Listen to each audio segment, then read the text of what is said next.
Hello, this is Kim with Standing on Solid Ground. I am the host of the Spiritually Motivated and Inspirational Podcast. And today's word of the day, infidel. Infidel is defined as a person who does not believe in religion or who adheres to a religion other than one's own. And then if we look at a biblical, or I would say another definition, is who has no religious faith, unbeliever, a person who does not accept a particular faith, especially Christianity or Islam. And then the biblical meaning, an unbeliever. But if any provide not for his own, and especially for those of his own house, he have denied the faith and is worse than an infidel. And this is found in 1 Timothy 5 and 8. But if any provide not for his own, and especially for those of his household or home house, he have denied the faith and is worse than an infidel. Infidel is an unbeliever of God, unbeliever of his death, burial, and resurrection, a person who do not take care of his family, that he has a family and do not provide. He does not do what is required of him or her to do the right thing according to the will of God. Now, if we were to go and look at some of the households without fathers, we will be in for a rude awakening to understand that it's not just the fathers that are not taking care of their household. It's mothers too. That the sad part of a child's upbringing is that God is not in the midst of that household. When my mom was home, she was a housewife. She took care of the home. She took care of the family. She took care of everything. This house was spotless. There was not a crumb, not a piece of lint, no dust anywhere in this household. My dad went to work. My mom didn't have a need for anything. She didn't have a need for so much as to put clothes on her back or shoes on her feet. She had money in her pocket. She had everything that she needed. Anything that she wanted, Daddy gave to her. Jewelry, purses, gave her just money.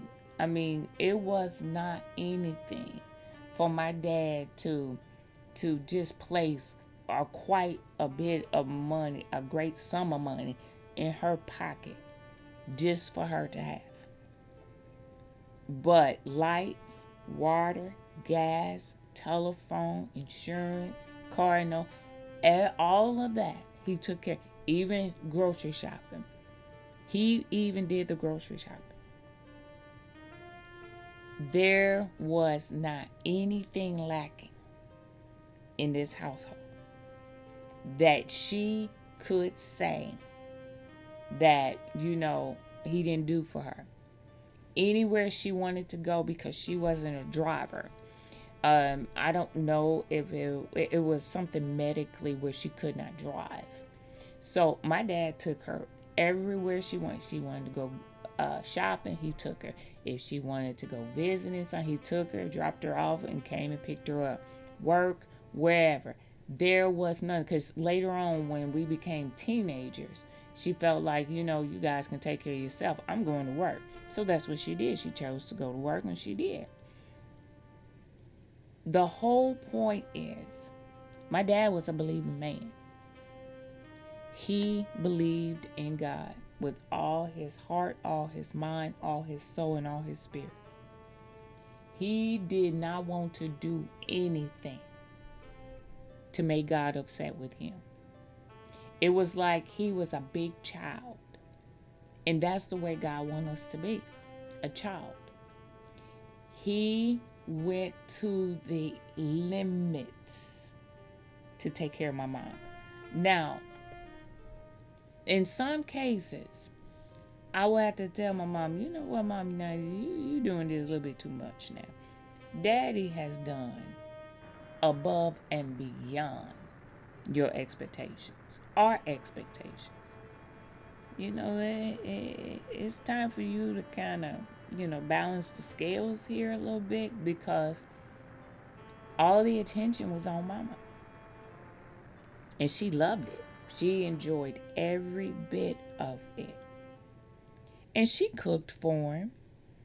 She rubbed his head when he sprung his ankle. She was attending when he got sick. She took care of him. So don't get me wrong. She did her part, but not to the level as what he did for her.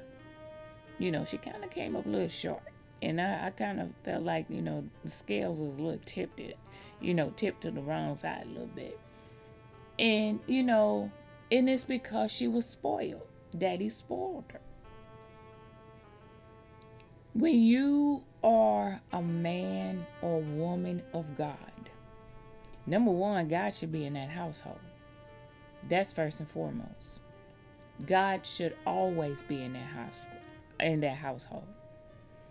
He is the gel that binds us together. He is the glue, that adhesive, tape, whatever you want to call it.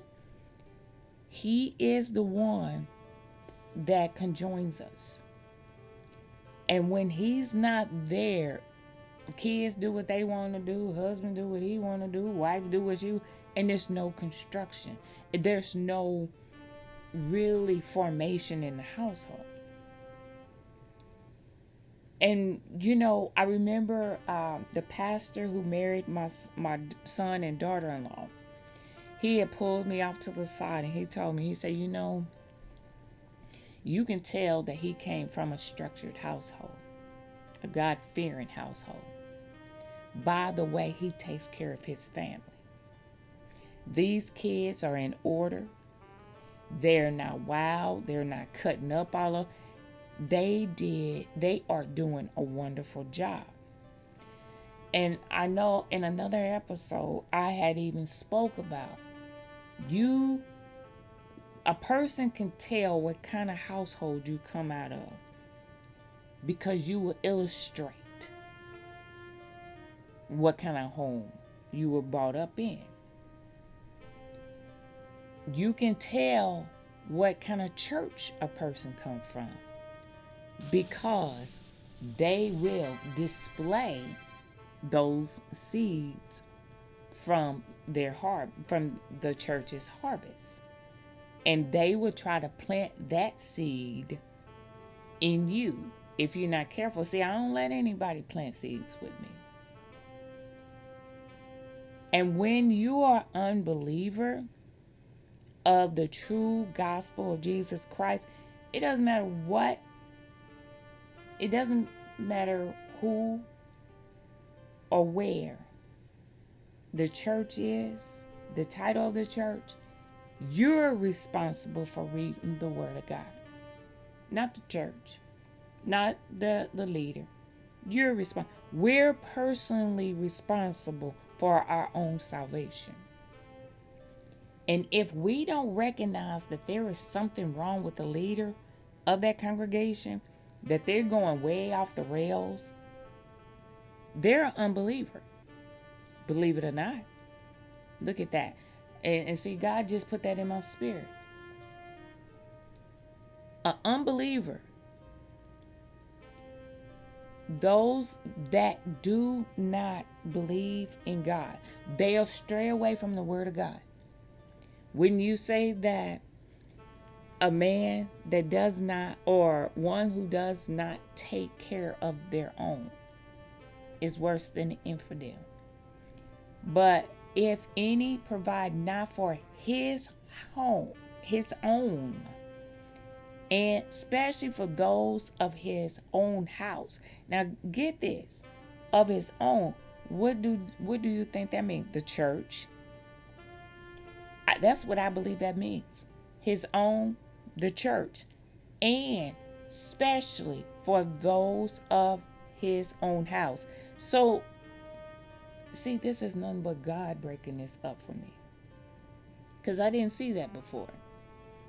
He's mentioned when you put the word "and," that is an inclusion to what a statement you have already made. But if any provide not for his own, I believe for his own church, because God continued it by saying, and especially for those of his own home or house. His own house. So not only for the church, but for his own house. That's nothing but God. Oh my goodness. He's worse. He have denied the faith and is worse than an infidel. He's worse than an unbeliever. That speaks volumes. That we need to pay attention. Are we taking care of God's home, God's church, God's people? Are we taking care of our own home? Because if we didn't, and if we don't, we have denied the faith. And God is classifying us worse than an infidel, worse than an unbeliever. What's worse than an unbeliever? Just downright demonic. That's what's worse than an infidel. And that's scary. The word of today is infidel. And it is defined as an unbeliever. It's also defined as a person who does not accept a particular faith, especially Christianity and Islam. A person who has no religious faith, unbeliever. So if we're worse than an infidel, and if we look at what worse means, worse means a poor quality or lower standard, less good or desirable. That's vicious. More ill or unhappy is another, but of poor quality or lower standard, less good or desirable.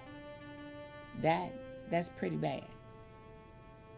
That is pretty low.